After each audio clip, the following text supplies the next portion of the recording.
المشاهدون الكرام، السلام عليكم ورحمة الله تعالى وبركاته. نشرة الأخبار من الفضائية الإريترية، وفيها: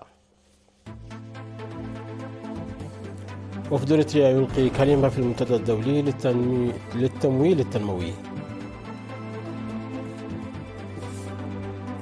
مدرسة حلايا التقنية تخرج 25 طالبا.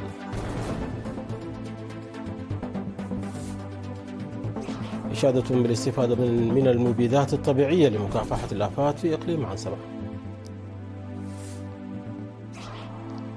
الصين والاتحاد الأوروبي يعقدان الحوار الاستراتيجي رفيع المستوى في بروكسل. ميركوسور ورابطة التجارة الحرة الأوروبية تبرمان اتفاقية التجارة الحرة. حاملة الطائرات الصينية شاندونغ تزور هونغ كونغ.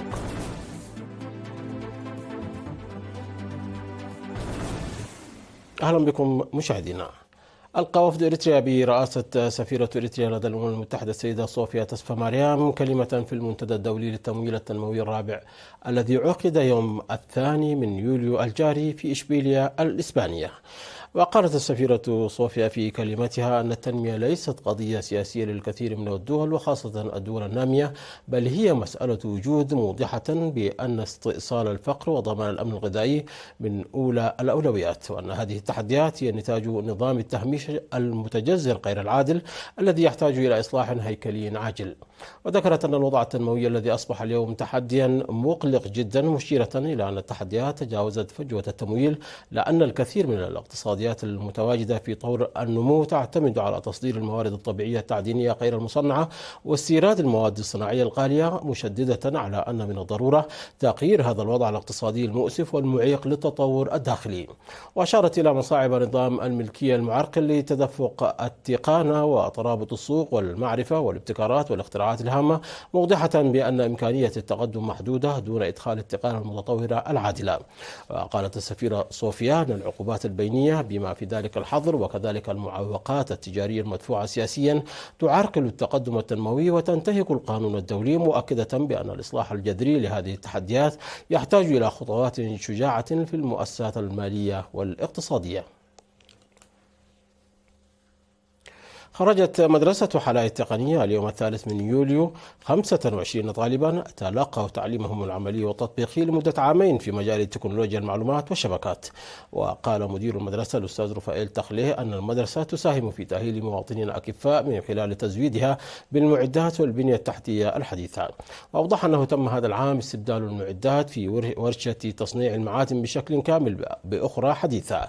وقال المدير العام لإدارة التعليم الفني والمهني بوزارة التعليم السيد تسفاسيوم أن الحكومة تستثمر بكثافة في هذا المجال، لأن أهمية القوى البشرية المتطورة في بناء الوطن والتنمية المستدامة واضحة. وأكد ممثل الخريجين أنهم مستعدون للمساهمة في واجباتهم الوطنية عبر المعرفة التي اكتسبوها. وتم تكريم المتفوقين في ختام المراسم. وتشير سجلات مدرسة حلايا التقنية أن المدرسة خرجت حتى الآن 652 طالبا.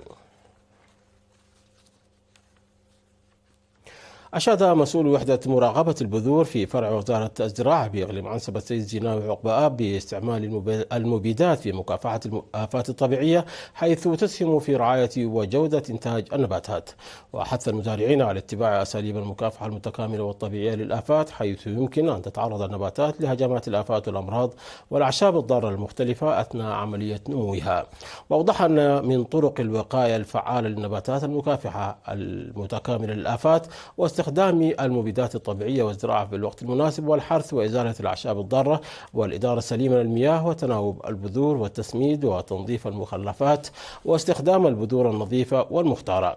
وأضاف أن تغير المناخ له تأثير كبير على تكاثر الآفات والأمراض. وأشار إلى أن هناك أيضا بكتيريا مفيدة للنباتات، وأن العمل سيستمر لرفع مستوى الوعي لدى المزارعين، لأنها تساهم بشكل كبير في نمو النبات والقضاء على الآفات. وأفاد أن وزارة الزراعة بصدد إدخال مبيدات طبيعية مثل الثوم وثمار وأوراق النيم ومكونات أخرى، لأن الأضرار التي تسببها المبيدات الكيميائية على البيئة والصحة خطيرة. وأخيرا قال السيد زيناوي أنهم يقدمون المحاضرات وإطلاع المزارعين على الاكتشافات الجديدة المتعلقة بصحة المحاصيل للقضاء على الآفات. نظمت الجالية الإريترية في ستوكهولم في السويد أنشطة للتعريف ونقل التجارب الناجحة للشباب الإريتريين. وهدفت الفعالية التي نظمتها الجالية في هوسبي شيستا أكالا بعنوان من أسمر إلى هوسبي لعكس نتائج جهود إنجاح الشباب المولودين في الخارج برعاية الجالية في التعليم والوطنية والحفاظ على الثقافة الوطنية والهوية. وقال رئيس الجالية السيد يوناس تسفاي أن جهود الجاليات أثمرت عن تنشئة شباب كفاء ومتميزين في مجالات الطب والهندسة والتقنية والبنوك والرياضة والسياسة والفن، وسيتم العمل لنقل التجربة كمثال إلى جميع الجاليات الإريترية. وذكر الشاب روبيل تخلي من منظمي الفعالية دور الأسر والجاليات في تنشئة الشباب الوطني المسلح بالعلم والمعرفة. وقدم الدكتور حبن مقوس وخبيرة الابتكار وإدارة الأعمال سابيلا تمسكن وخبيرة إعداد البرامج التلفزيونية سيمونان أبراهام والفنان سيمون ماتيوس والرياضي بطرس يوهانس وخبير المونتاج تدروس جويتوم والمثقف دجم ملس قدموا تجاربهم في المناسبة. وأوضح الأستاذ قبريهوت أبراهام والقس إزرا قبر مدين من مؤسسي الجالية في هوسبي شيستا أكال مراحل تأسيس الجالية والتحديات التي مرت بها وفوائد التأطير في الجالية وتأثيره الوطني. وذكر رئيس لجنة تنسيق الاحتفالات في الدول الاسكندنافية سيد ألم تخلق قرقيس في الكلمة التي ألقاها أهمية التعرف على المواطنين المميزين ونقل تجاربهم إلى الشباب الآخرين، مؤكدا على منح البرنامج الاهتمام في المهرجان. من جهة أخرى عقد سفير إريتريا في جنوب السودان السيد يوهانس تخل مريم سمينارا في 28 من يونيو المنصرم للإريتريين في جوبا وضواحيها حول التاريخ وعملية بناء الوطن والقضايا الآنية.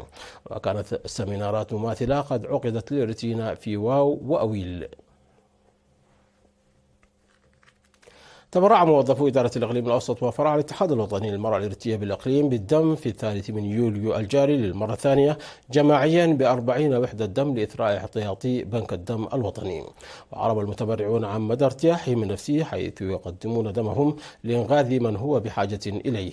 وأشاروا إلى أن التبرع بالدم أمر تطوعي وعمل إنساني يستفيد منه المتبرع أولا في معرفة وضعه الصحي بالإضافة إلى الاستفادة من الدم المتبرع به لإنقاذ الأرواح.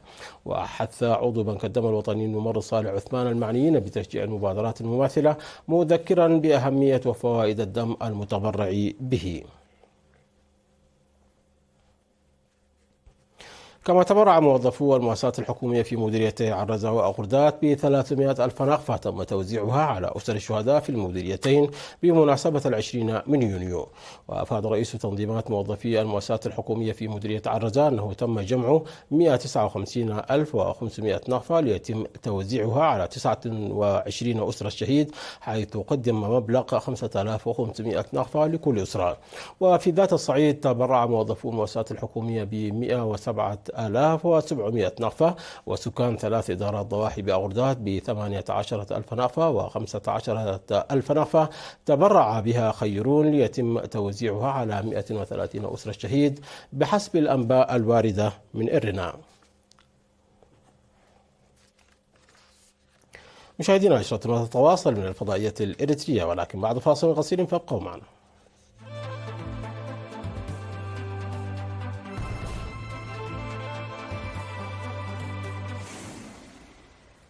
أهلا بكم مجددا.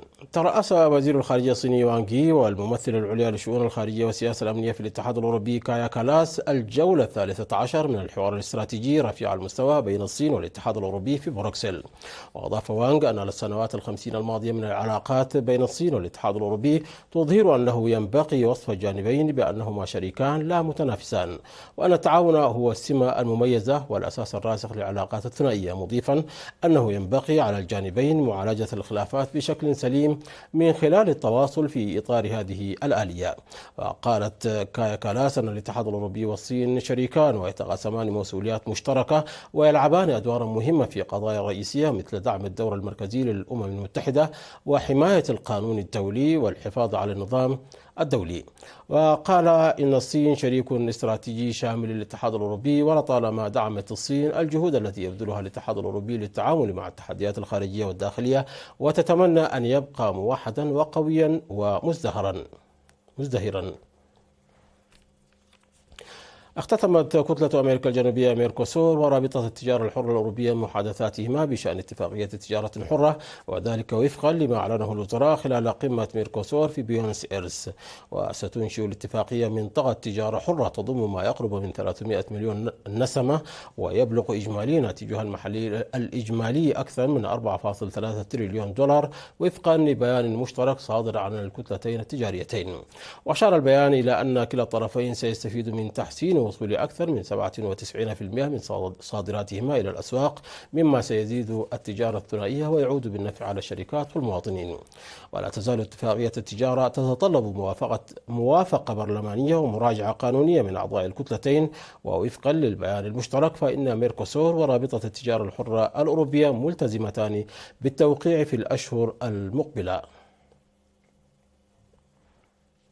وصلت حاملة الطائرات الصينية شاندونغ البالغ طولها 305 أمتار إلى هونغ كونغ بعيد مشاركتها في مناورات قتالية في قرب المحيط الهادي. وأعلنت بكين أن شاندونغ ستبقى مع المجموعة البحرية الضاربة التابعة لها في هونغ كونغ لمدة 5 أيام، مشيرة إلى أن زيارات وأنشطة التبادل الثقافي ستحصل للمناسبة. ودخلت شاندونغ الخدمة في 2019 وهي أول حاملة طائرات تبنى في الصين. وأعلنت الصين أن مجموعتيها البحريتين الضاربتين أكملتا مؤخرا بنجاح مناورات قتالية في قرب المحيط الهادي. من جهتها أعلنت طوكيو أن طائرات مقاتلة صينية أقلعت من حاملة الطائرات شاندونغ واقتربت لمسافة 45 مترا من طائرة دورية عسكرية يابانية في اتهام نفته بكين.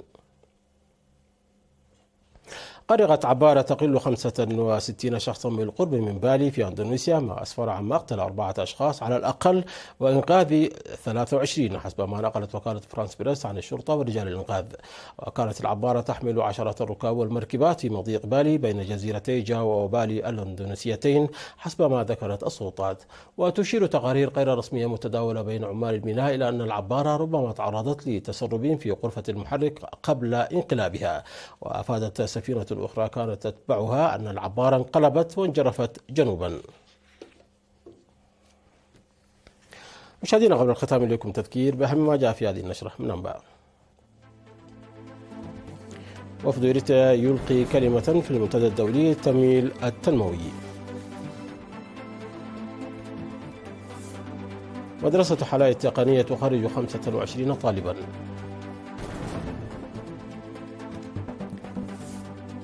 إشادة بالاستفادة من المبيدات الطبيعية لمكافحة الآفات في إقليم عنزبة.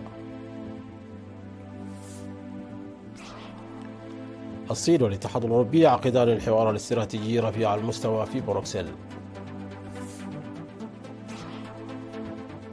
ميركوسور ورابطة التجارة الحرة الأوروبية تبرمان اتفاقية التجارة الحرة. وحاملة الطائرات الصينية شاندونغ تزور هونغ كونغ.